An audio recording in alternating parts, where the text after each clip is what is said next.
Gold evening. So congratulations lang mga nag-trade nung opening of London session.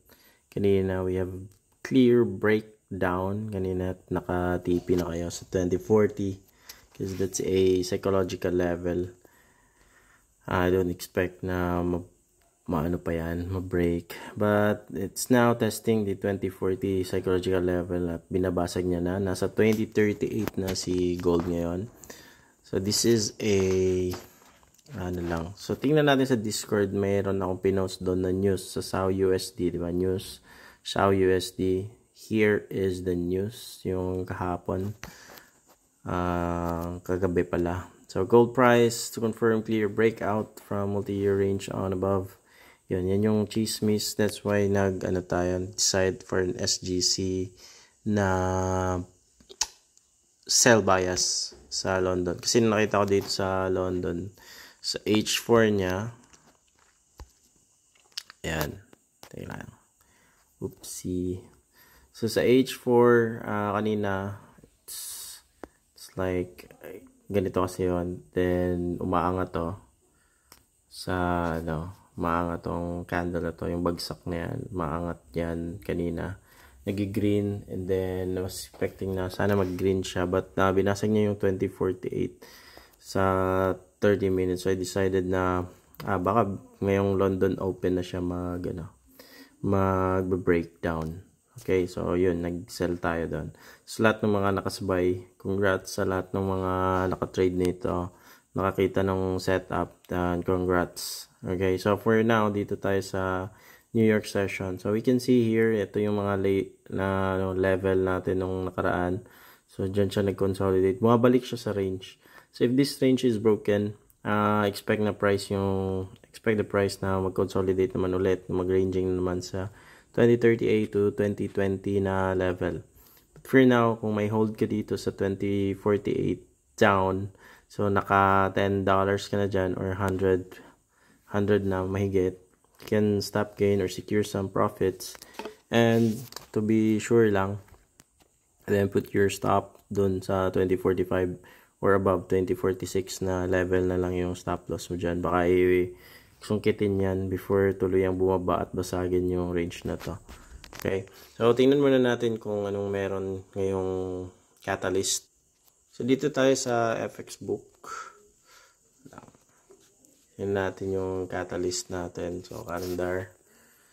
Yeah, wala mo ng catalyst ngayon. So, tomorrow, meron tayong mga retail sales. Then, this week, retail sales, very quiet week. At ito pala, initial jobless claims. So, Thursday. Okay.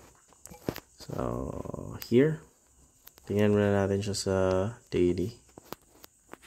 Kung ano yung forma niya. Dito. Okay, testing the range, meron ka pang dito. Meron ka pang hanggang 2030. Why you have a 2030 psychological support at a 2030 level.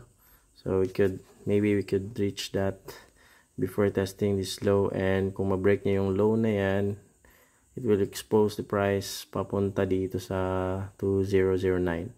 Okay, but I guess sa 2015 muna ang unang stop nun. Pinakamababa. So, pinakamababa is the 2015 na level. Okay, pag pinasok ni gold to bukas, Thursday, if it's not good, yung mga balita na yon, yung mga catalyst natin, we could see a break here sa 2020, and we could see the price na pumunta sa 2015. So, that's a sell. No? Tingnan natin.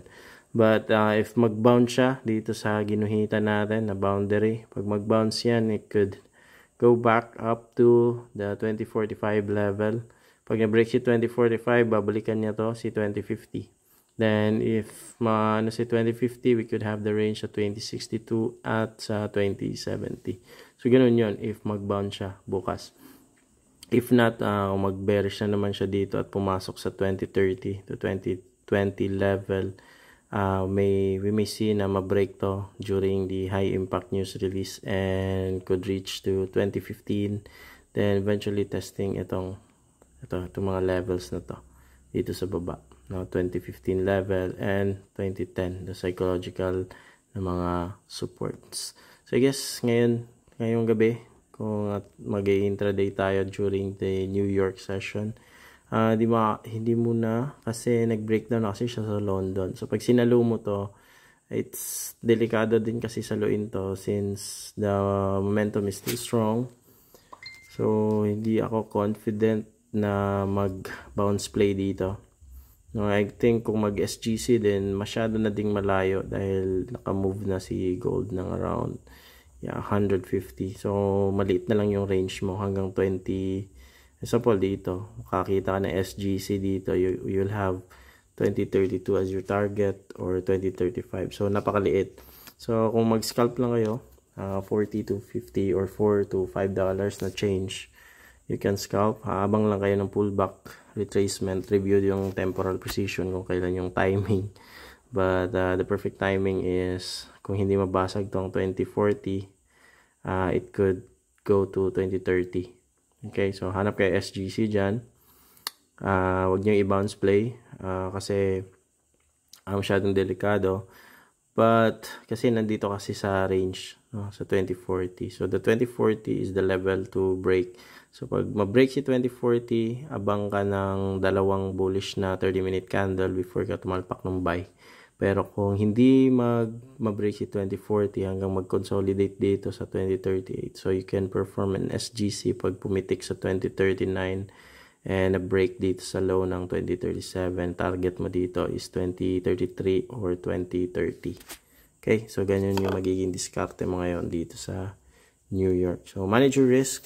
So kayong nanalo, wag na kayo mag-trade kasi sayang yung yung setup nyo kanina pag tinrade kayo dito at natalo kayo sa New York. So gold luck everyone and surpass your